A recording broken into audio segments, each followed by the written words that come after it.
Well, Craig, how do you sum up what the last year has been like? Well, you sum it up like just glad to cross the finish line. You know, we started out with things so unknown and really challenging, and the year was frankly a challenge. And you know, I'm so thankful that we were able to get some seasons in while they were abbreviated, and some sports didn't get championships. I'm just pleased that we found a way to the finish line on June 19th, and we're able to bring spring championships back for those students and sports that lost it entirely in 2020. So do you feel like mission was complete in that sense from what you guys were able to do and bring your members, schools, and athletes?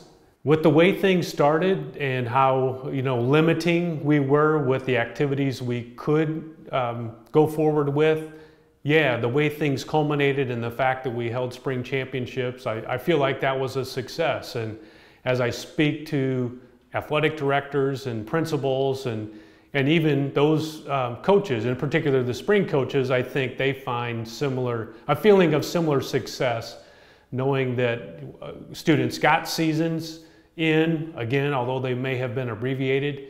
I think there's a sense of accomplishment for getting what we were able to accomplish. What did you feel like your role was in all of this throughout the pandemic? Well, you know, we were, I think as an association, we were trying to navigate and create communications and a plan with what IDPH was sending to us and the limits of what our schools were allowed to do, and then making that connection with our schools and then just providing the guidance to them as they prepared for seasons and then conducted them under, you know, modifications as we went throughout the seasons that we did conduct. And so I felt a little bit like a moderator of here's what's coming down from the state related to activities, and here's how that's going to work for our membership, our schools, and how they go about conducting their seasons. So it was a challenge, of course, because there's things that you wanted to be able to do more than maybe the state was allowing us to do. And likewise, seeing states around us go forward with sports and activities a little bit beyond what we were able to do. But that's really the feeling, how I felt. And you know, early on in the fall, when we weren't conducting football and boys soccer and girls volleyball, while other low-risk sports were ongoing, you know, you just felt like, what more could I be doing, and could I be doing more to help us move things along and go forward? So it was a challenge to be in that position. But again, at the end of the day, knowing that we've gotten to the position where we were and the outlook of what it looks like is going to happen for the future feels much better. How tenuous was that last fall in this building, and how tenuous did you feel it was for your athletes, parents, member schools, athletic directors, everybody involved? Well, it got quite tenuous. You know, we got called into a lawsuit because, you know, by parents, because parents didn't think we were doing enough and shouldn't be adhering to the guidance from the state. And, you know, we really were getting called out as an association that, you know, we weren't doing enough. And so it was at that point that, you know, we had to put up our hands and say, you know, we're following the guidance of the state. And it's what our public schools, and I think our private schools too, felt like they had to do. So we just had to bring it into perspective of where our limits were, and really had to put it out there that, hey, you know, we're navigating this as we're being permitted to, recognizing that our schools are limited in what they can do. I remember last July when you guys did that, you were facing some heat from multiple lawsuits in there, and you handed over that control. Was that control all along in the IDPH and governor, or did you guys assume some of that beforehand and then gave it over to them? Well, I don't know that we had assumed any of it necessarily, but what was going out there was the finger pointing that we weren't doing enough, right. And we were restricted, and as a result, you know, it just kept building and building, and at that point in July, that time frame came, and you know, we just had to make it publicly known that this is where we're at. This is the guidance we have to adhere to, and you know, IDPH is kind of dictating that. So you guys did, like, that's the, I think, rub for a little bit of people is you know, maybe they didn't know that you had that control or you didn't have that control. You said it was just all about putting it out there for people to just know that, right? Yeah, it really was. We had to make it known that we were restricted, and you know, frankly, you know, we were taking the burden of it, the brunt of being limited and limiting our students, when in fact, you know, many of us here at IHSA have students of our own, and we wanted kids to be back playing as quickly as they possibly could.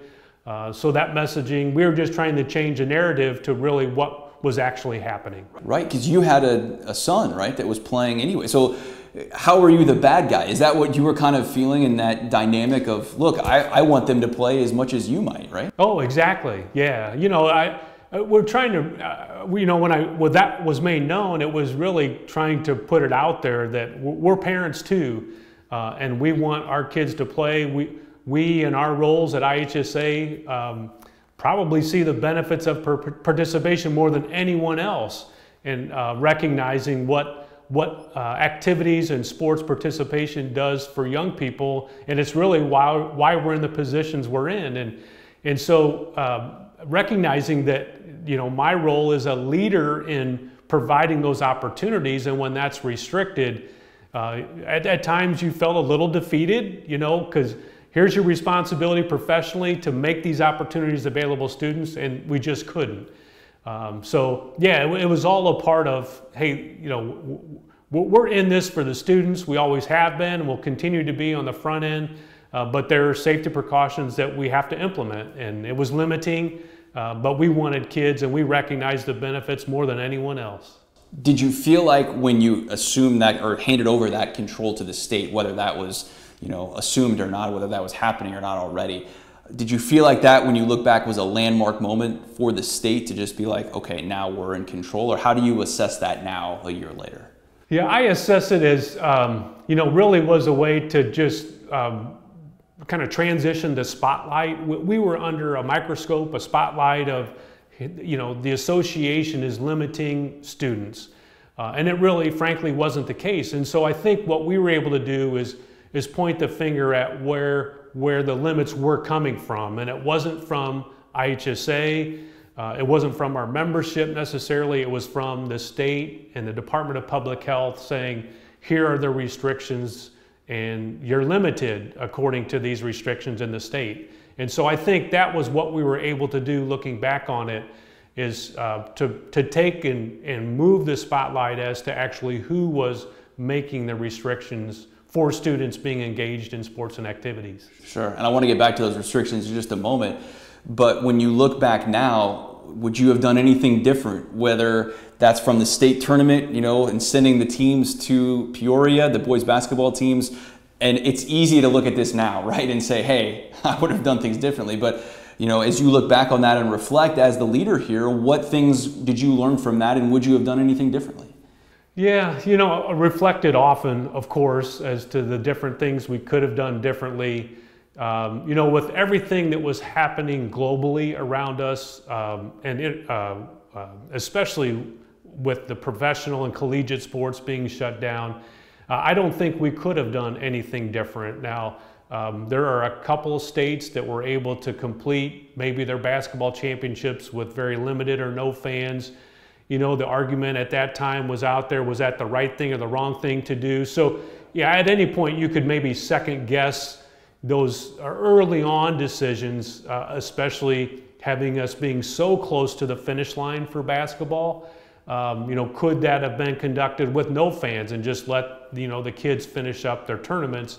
But we, you know, much of what we were dealing with was so unknown, and from whether it was from the state or the local city and county health departments in Peoria that were providing us some guidance. Of course, they're going to be much more restrictive early on, not knowing how it was going to be spread. So the last thing we wanted to do was create something that made it worse and you know, spread the virus worse than it was already happening. So, you know, reflecting on that, I don't know that at that time we could have done anything different. I think those were the right steps that we took. And, you know, thinking about the start of the fall season, you know, I often think of what else could I have done to to encourage the Department of Public Health to take a look at what was happening around us, how states were going forward with fall sports, no matter the risk level. Could I have done something more to convince them? And as I reflect upon it, I just don't think, I think their decision making was done. I don't think anything I could have brought to their attention may have influenced them differently, that may have allowed us to play, you know, boys soccer, football, or girls volleyball in the fall, that may have allowed us, doing that successfully, potentially having basketball and wrestling start earlier on their traditional time frames. Often have reflected on it, but I think at the end of the day, you know, the statewide and the health department, they had made decisions. They were going to be conservative in the return. And while I did point out a number of times, you know, how it was being conducted, sports, high school sports, conducted safely around us in the Midwest in particular, that it wasn't going to convince them any differently. Yeah. And how much of that do you look back on and say, could we have played in the fall? You know, you have all of these states surrounding Illinois going forward and having state tournaments. Is that some regret for you there, knowing that maybe that could have been done in Illinois?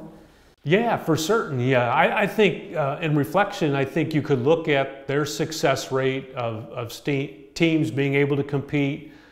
Very few times did they have to quarantine a team in the midst of their playoffs. While of course it happened here and there, not much different than what we saw happen as we returned. But I do think as we were trying to encourage IDPH to look at and consider what, you know, some opportunities in the medium high risk sports, reflecting back on the success of the states around us, I don't think, you know, I don't think that was something we couldn't have done, and maybe should have, you know, hadn't given us the chance to do it, as opposed to these club teams forming very quickly and competing out of state with significant travel. I frankly think we could have held and kept our students safer in those circumstances had they stayed within competing locally, competing and practicing with their local team, as opposed to finding significant travel just because, you know, parents and students were going to find a way to play no matter where it was at. And I think our schools could have done it safer and maybe limited some spread that occurred as a result of that. What was that communication like between the IHSA and the state, whether that was IDPH, governor's office?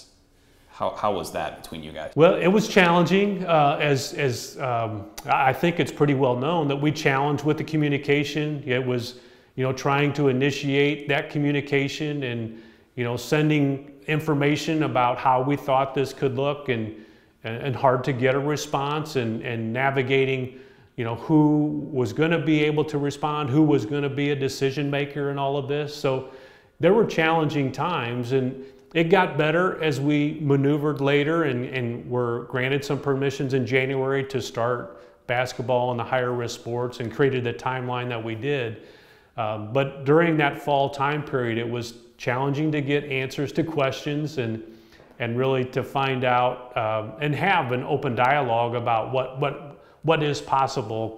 Could there be some communication about advancing maybe beyond where our limits were? And so yeah, it was challenging, but we progressed. We finally were able to get communication, and then along with that came then permissions. While it was regional based early on, it was good to see that happen and us to move forward. So how surprised were you, if at all, that the governor did just allow it and said, you can play?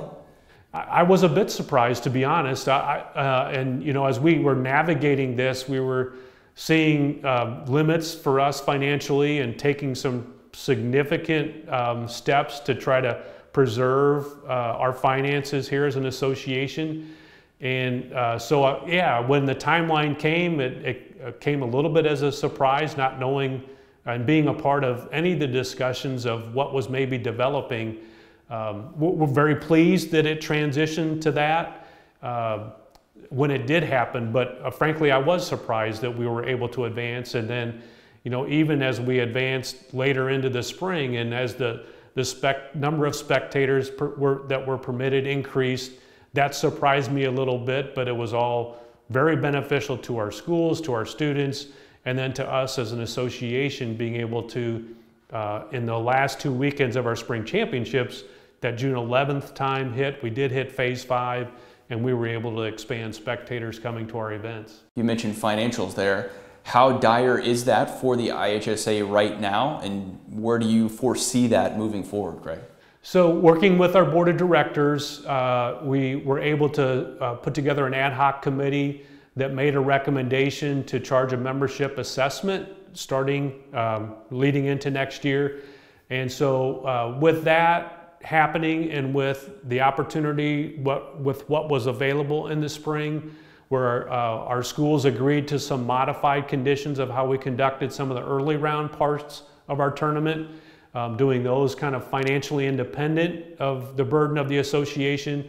All of that trended well for us, and I think we're going to be in an okay position when we start the fall with the membership assessment. Really remain hopeful that this might be a one-time only, though we projected potentially a multi-year assessment.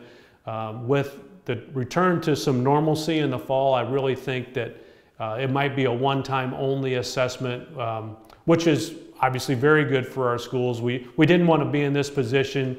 We're so thankful that the membership has been agreeable to the assessment that our board of directors approved, but really want it to be a one-time only if at all possible. Do you know the figure, how much money you guys lost last year?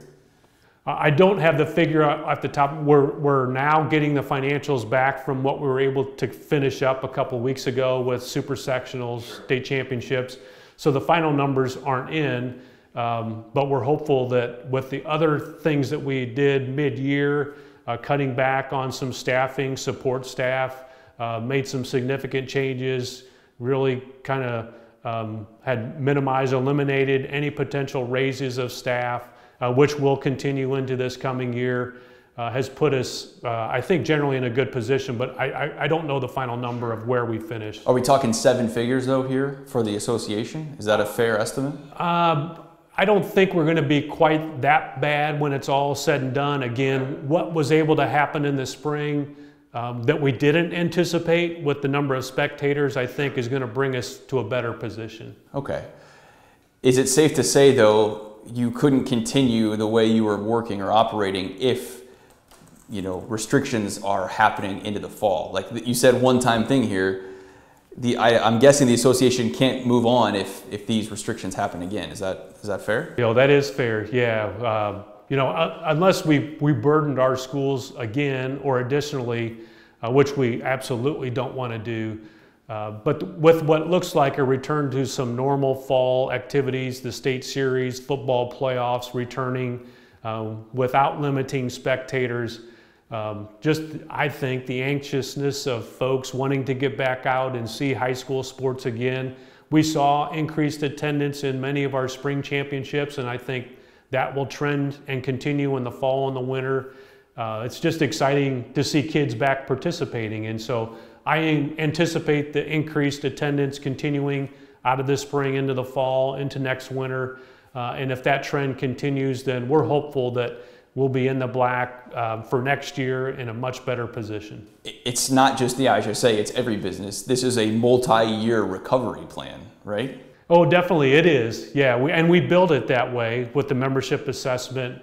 We'll still have some things that we'll navigate differently. We've lost 3 support staff in the last year that haven't been replaced, and we're going into the fall not anticipating that we'll replace them. So our staff is we're gonna shoulder a lot of extra responsibility here without a doubt. And so I think we'll navigate that carefully, but you're right, we have to return cautiously and really watch the finances very carefully as we return, and things won't be completely back to normal in terms of all of the publications that our schools might get on a typical year, or can we go back to having programs as a part of hard copy programs as a part of each state final. All that will be navigated very carefully. Yeah, and that's just what you have to do as you navigate the return to quote unquote normalcy. In your eyes, will it look quote unquote normal this fall for all the sports? Yeah, I think it will. I think we'll start on time. I think what we're going to see in terms of the activities is going to be back to normal. We'll have normal rules again.